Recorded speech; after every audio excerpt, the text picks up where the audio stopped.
इनसे मिलिए। ये हैं भारत की सर्वोच्च अदालत के सर्वोच्च पद से सेवानिवृत्त हुए जस्टिस चंद्रचूड़। हाल ही में राजस्थान के एक कार्यक्रम में इन्होंने भाषण दिया और उस दौरान जमानत को लेकर कुछ ऐसी बातें कह दिया जिससे लोग कहने लगे कि क्या चंद्रचूड़ साहब सुप्रीम कोर्ट से ही बगावत करने लगे हैं? क्या वर्तमान सुप्रीम कोर्ट के कुछ जजों को आईना दिखाने लगे हैं? हाल फिलहाल में सुप्रीम कोर्ट ने जो कुछ फैसले दिए, क्या उनको लेकर पूर्व चीफ जस्टिस अलग मूड में है, यानी अलगाए मूड में है, खासकर उमर खालिद के मामले में? क्योंकि इन्होंने साफ साफ कह दिया है कि यदि मुकदमा जल्द पूरा होने की उम्मीद नहीं है तो जमानत मिलनी ही चाहिए। इसके अलावा जमानत न देने के कुछ और आधार भी बताए हैं।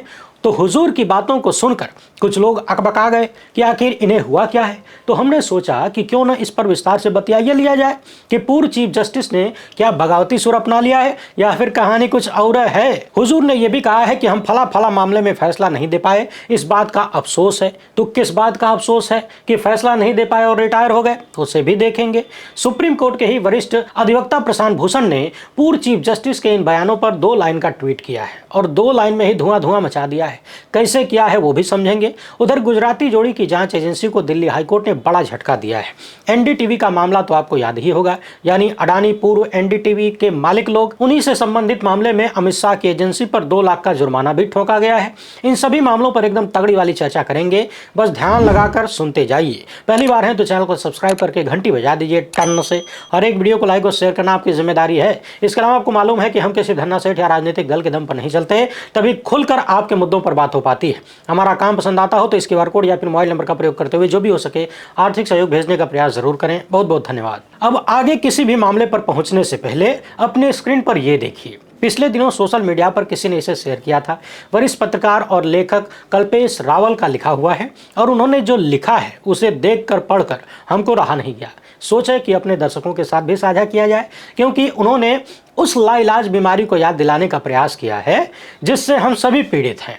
तो जरा कान और ध्यान दोनों लगाकर सुनिएगा, मन तो अपने आप ही लग जाएगा। इन्होंने लिखा है कि मैंने 30 दिन काम किया, तनख्वाह मिली, इनकम टैक्स दे दिया, फिर मोबाइल खरीदा, टैक्स दे दिया, रिचार्ज किया, टैक्स दे दिया, डेटा खरीदा, टैक्स दे दिया, बिजली लिया, टैक्स दे दिया, घर लिया, टैक्स दे दिया, टीवी फ्रिज आदि खरीदा, टैक्स दे दिया, कार खरीदी, टैक्स दिया, पेट्रोल लिया, टैक्स दिया, सर्विस करवाया, टैक्स दिया, रोड पर चला, टैक्स दिया, फिर टोल लगा, टैक्स दिया, लाइसेंस बनवाया, टैक्स दिया, गलती कर दी, फिर से टैक्स दिया, रेस्टोरेंट में खाया, फिर से टैक्स दिया, पार्किंग लगाया, फिर से टैक्स दिया, पानी लिया तो टैक्स दिया, राशन खरीदा तो टैक्स दिया, कपड़े खरीदे टैक्स दिया, जूते खरीदे टैक्स दिया, किताबें ली टैक्स दिया, टॉयलेट गया टैक्स दिया, दवाई ली टैक्स दिया, गैस ली टैक्स दिया, सैकड़ों चीजें और ली, सब में टैक्स देता रहा। कहीं फीस दिया, कहीं बिल दिया, कहीं ब्याज दिया, कहीं जुर्माने के नाम पर टैक्स भरा तो कहीं रिश्वत के नाम पर पैसे देने पड़े। ये सब ड्रामे के बाद गलती से सेविंग में कुछ पैसे बचा लिया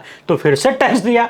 सारी उम्र काम करने के बाद कोई सोशल सिक्योरिटी नहीं, कोई मेडिकल सुविधा नहीं, पब्लिक ट्रांसपोर्ट नहीं, सड़कें खराब हैं, स्ट्रीट लाइट खराब है, हवा खराब है, पानी खराब है, सब्जी जहरीली है, हॉस्पिटल में दवाएं होंगी वो भी नकली, हर साल महंगाई की मार, आकस्मिक खर्चे और आपदाएं, उसके बाद हर जगह लाइन। आखिर पैसा, सारा पैसा गया कहाँ? करप्शन में, इलेक्शन में, अमीरों की सब्सिडी में, माल्या जैसों को देश से भगाने में, अमीरों के फर्जी दिवालिया होने में, स्विस बैंकों में, नेताओं के बंगले और कारों में, रहा सहा विधायक खरीदने में और हमें झंडू बाम लगाने में। अब किसको बोलूं कौन चोर है? आखिर कब तक हम सभी देशवासी यूं ही घिसटती जिंदगी जीते रहेंगे? ये जो आखिरी वाला सवाल है ना, ये आप के लिए है। जवाब हो तो कमेंट बॉक्स में लिखिएगा। बाकी आम आदमी तो होता ही है आम की तरह चूसे जाने के लिए। आइए चलते हैं पूर्व चीफ जस्टिस की बातों पर। जयपुर साहित्य महोत्सव में चीफ जस्टिस DY चंद्रचूड़ अलग अलग मामलों पर बोल रहे थे। इसी दौरान उन्होंने अफसोस जताते हुए कहा कि मैं वैवाहिक बलात्कार के मामले में फैसला नहीं दे पाया, इसका दुख है। पूर्व चीफ जस्टिस ने कहा कि आजादी के 75 साल बाद भी हमारे देश में मैरिटल रेप अपराध नहीं है, ये बड़े दुख की बात है। पत्नी की हत्या करने वाला पति दोषी होता है, पत्नी पर हमला करने वाला, गंभीर रूप से चोट पहुंचाने वाला दोषी होता है, लेकिन शादी के बाद बिना सहमति के संबंध बनाने वाली महिला के पास अभी भी कोई उपाय नहीं है। पूर्व CJI कहते हैं कि संवैधानिक लोकतंत्र लोकतंत्र में वैवाहिक बलात्कार के लिए जारी आपराधिक छूट का बचाव करना असंभव है। चीफ जस्टिस ने यह याद दिलाया कि रिटायर होने के कुछ ही सप्ताह पहले उनके पास मैरिटल रेप का केस पहुंचा था, लेकिन निष्पक्षता को लेकर चिंता पैदा हुई और मैं ठहर गया, क्योंकि मैं इन आरोपों के साथ रिटायर होना नहीं चाहता था कि एक पक्ष को निष्पक्ष सुनवाई से मैंने वंचित कर दिया। यानी चीफ जस्टिस चंद्रचूड़ पद पर रहते हुए मैरिटल रेप केस में फैसला करना चाहते थे, लेकिन जल्द ही रिटायर होने वाले थे और जल्दबाजी में फैसला देते तो आरोप लगता कि कायदे से सुनवाई नहीं किए, खाली अपना नाम बनाना चाहते थे। चीफ जस्टिस कहते हैं कि सुप्रीम कोर्ट को जनता की अदालत बनाने की कोशिश किया। मेरे लिए न कोई केस छोटा था न कोई बड़ा। कॉलेजियम सिस्टम पर भी बोले और कहने लगे कि माना कॉलेजियम सिस्टम में खामियां हैं, लेकिन अगर सरकार जज नियुक्त करने लगेगी तो बीमारी से ज्यादा खतरनाक बीमारी का इलाज हो सकता है। कॉलेजियम सिस्टम में ज्यादा पारदर्शिता लाने से ही परिस्थिति सुधरेगी। जब पूछा गया कि रिटायरमेंट के बाद कोई सरकारी पद आपने काहे नहीं लिया हुजूर, तो कहने लगे कि 25 साल जज रहना काफी था, अब नागरिक बनकर जीना चाहते हैं। तो समझने वाली बात यह है कि मैरिटल रेप केस में हुजूर फैसला करना चाहते थे, लेकिन टाइमवे कम था। इस लाइन को याद रखिएगा और अब आगे की कहानी सुनिए। इसी कार्यक्रम में जमानत के मामले पर भी चीफ जस्टिस ने बहुत कुछ बोला और कहने लगे कि किसी व्यक्ति के दोष सिद्ध होने से पहले जमानत एक अधिकार का मामला होना चाहिए। यानी जब तक कोई व्यक्ति दोषी सिद्ध न हो जाए तब तक जमानत उसका राइट है। तभी सुप्रीम कोर्ट द्वारा साल 2020 के दिल्ली दंगों के मामले में कार्यकर्ता उमर खालिद की जमानत याचिका खारिज होने का मुद्दा उठाया गया। तो पूर्व सीजीआई ने कहा कि मैं एक जज के रूप में नहीं बल्कि एक नागरिक के रूप में बोल रहा हूं। दोष सिद्ध होने से पहले जमानत अधिकार का मामला है। हमारा कानून निर्दोषता की धारणा पर आधारित है। हर एक आरोपी तब तक निर्दोष है जब तक कि मुकदमे में दोषी साबित न हो जाए, और मुकदमा चलने से पहले ही जमानत को सजा नहीं बना देना चाहिए। अगर कोई व्यक्ति 5-7 साल तक विचाराधीन कैदी के रूप में रहता है और फिर वो बरी हो जाता है तो उसने जो समय खोया उसकी भरपाई कैसे होगी? कितना बड़ा सवाल इन्होंने किया है कि 5-7 साल अगर कोई यूं ही जेल में रह गया तो फिर उसकी भरपाई कैसे होगी? आगे चीफ जस्टिस ने 3 उदाहरण दिया कि अगर इस तरह का मामला हो तो जमानत रोका जाना चाहिए। यानी अगर कोई कई सारी हत्याओं का आरोपी है, सीरियल रेपिस्ट है और वो समाज में जाकर फिर से अपराध कर सकता है, तो ऐसे व्यक्ति की जमानत याचिका को नामंजूर कर देना चाहिए, क्योंकि यहाँ नामंजूरी का स्पष्ट उदाहरण है। दूसरा, यदि ऐसा हो सकता है कि जमानत मिलने के बाद व्यक्ति मुकदमे के लिए पेश न हो, भाग जाए, फरार हो जाए। और तीसरा कि यदि वो सबूतों के साथ छेड़छाड़ कर सकता है। यानी अगर ये 3 तरह की चीजें हैं तो जमानत देने से इनकार किया जा सकता है, अन्यथा जमानत मिलनी ही चाहिए अगर मुकदमा शुरू नहीं हुआ है या फिर जल्द पूरा होने की संभावना नहीं है।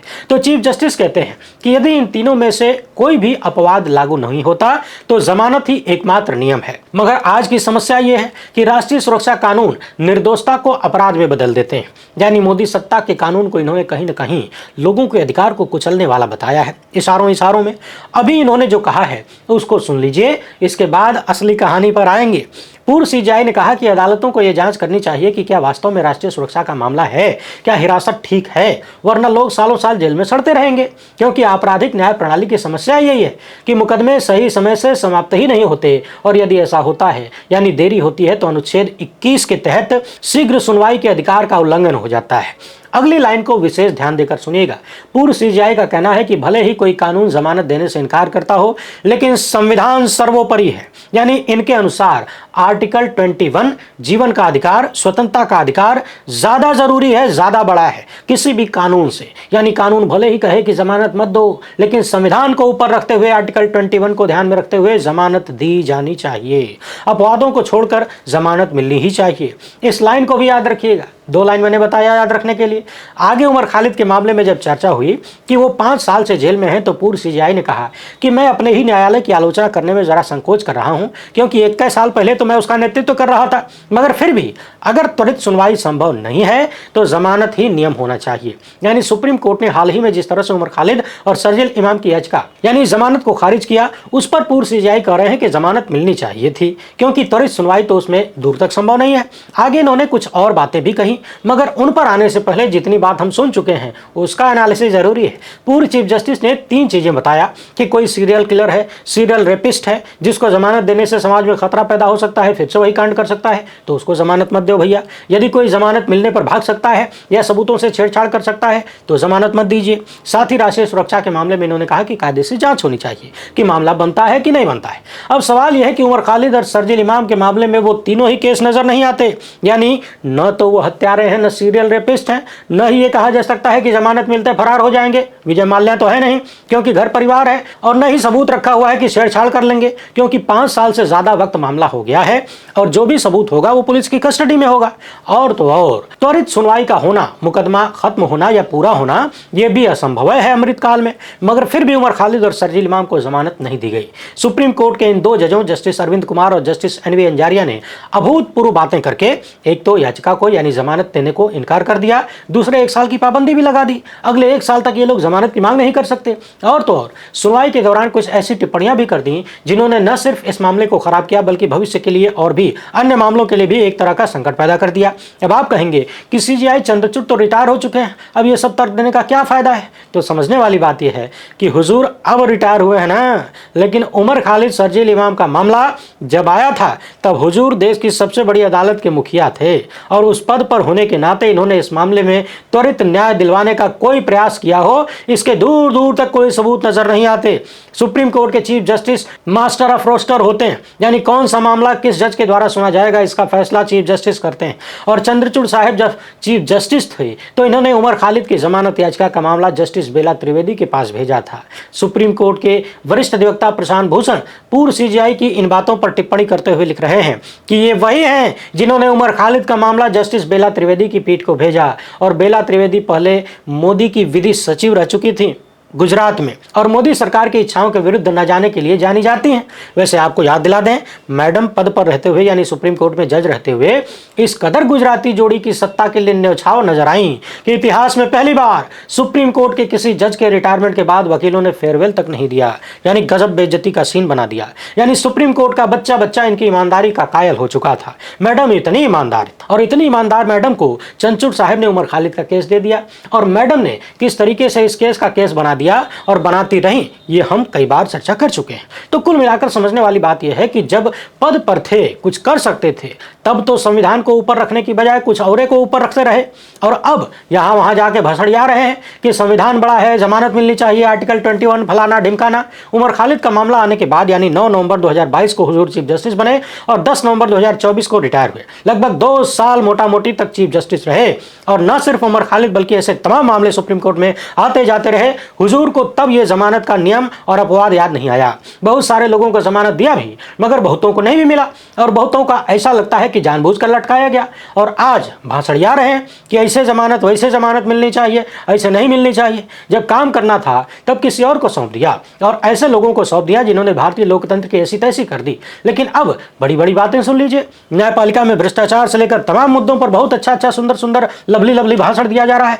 तो कुल मिलाकर समझने वाली बात यह है कि आज आप चाहे जितनी अच्छी अच्छी बातें कर लें, आपका इतिहास बताता है कि जब अच्छा काम करने का मौका था तो हुजूर ने नहीं किया बल्कि उसे और बिगाड़ा। वरना आर्टिकल 21 की इतनी ही चिंता होती और संविधान को सर्वोपरि रखना होता तो क्या आपको नहीं लगता कि इन्होंने राष्ट्रीय सुरक्षा जैसे मामलों को कम से कम स्पीडी ट्रायल में लाया होता या फिर खुद उन मामलों को सुन लेते, कुछ ऐसी नियमावली बनाते जिससे सत्ताधारी लोग नागरिकों की स्वतंत्रता का अधिकार न लूट सकें। इसलिए हुजूर के ऐसे भाषणों को किसी भी तरह से बगावत के रूप में न देखिए। जब पद पर थे तब भी यहाँ वहां खूब भाषणबाजी करते थे मगर फैसला देते वक्त एकदम उलट जाती थी चीजें। महाराष्ट्र का केस याद है कि नहीं? आज महाराष्ट्र में बीजेपी जो सत्ता हासिल कर रही है चारों तरफ, वो इन्हीं की देन बताई जाती है। उद्धव ठाकरे की शिवसेना वाले लोग तो सीधे सीधे कहते हैं कि महाराष्ट्र में भाजपाई सत्ता हुजूरों की देन है और अब रिटायरमेंट के बाद तो कुछ भी कहा जा सकता है। अब एक नजर इधर दौड़ाइए। दिल्ली हाईकोर्ट ने NDTV के संस्थापकों प्रणव राय और राधिका राय को बड़ी राहत दिया है और उनके पक्ष में फैसला सुनाया है। साल 2016 में इनकम टैक्स डिपार्टमेंट ने रीअसेसमेंट नोटिस जारी किया था। अब दिल्ली हाईकोर्ट ने उसे रद्द कर दिया है और कहा है कि एक ही मामले को दोबारा खोलना गैर कानूनी है। अदालत ने साफ साफ कहा कि एक ही लेन देन और तथ्यों पर दूसरी बार केस खोलना कानून के खिलाफ है क्योंकि पहले ही उसकी जांच और मूल्यांकन हो चुका था। इसके साथ ही अदालत ने इनकम टैक्स डिपार्टमेंट पर 2 लाख का जुर्माना भी ठोक दिया और आयकर विभाग की कार्यशैली पर सख्त टिप्पणी भी की। कहा कि दोनों याचिकाकर्ताओं को 1-1 लाख रुपए दो और इनकम टैक्स डिपार्टमेंट कायदे से काम करे। इसके साथ ही अदालत ने संबंधित सारी कानूनी कार्रवाइयों पर भी रोक लगा दिया यानी खत्म कर दिया। मगर समझने वाली बात यह है कि यह मामला 2016 का है और 2017 में प्रणव राय और राधिका राय हाईकोर्ट पहुंचे थे। अब चल रहा है 2026 यानी लगभग 8-9 साल गुजर गए। तब जाकर दिल्ली हाईकोर्ट ये बता पाया है कि किसी मामले को दोबारा खोलना कानून के हिसाब से गलत है।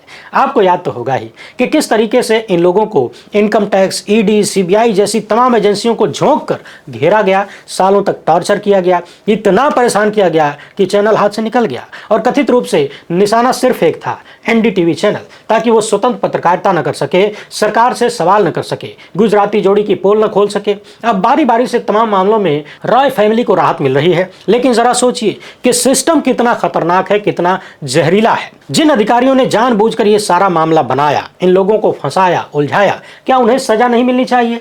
ऐसे तो सत्ता में बैठे लोग अधिकारियों के माध्यम से किसी को भी वर्षों तक प्रताड़ित करते रहेंगे और ऐसी तानाशाही करने वालों को कभी कोई सजा भी नहीं मिलेगी।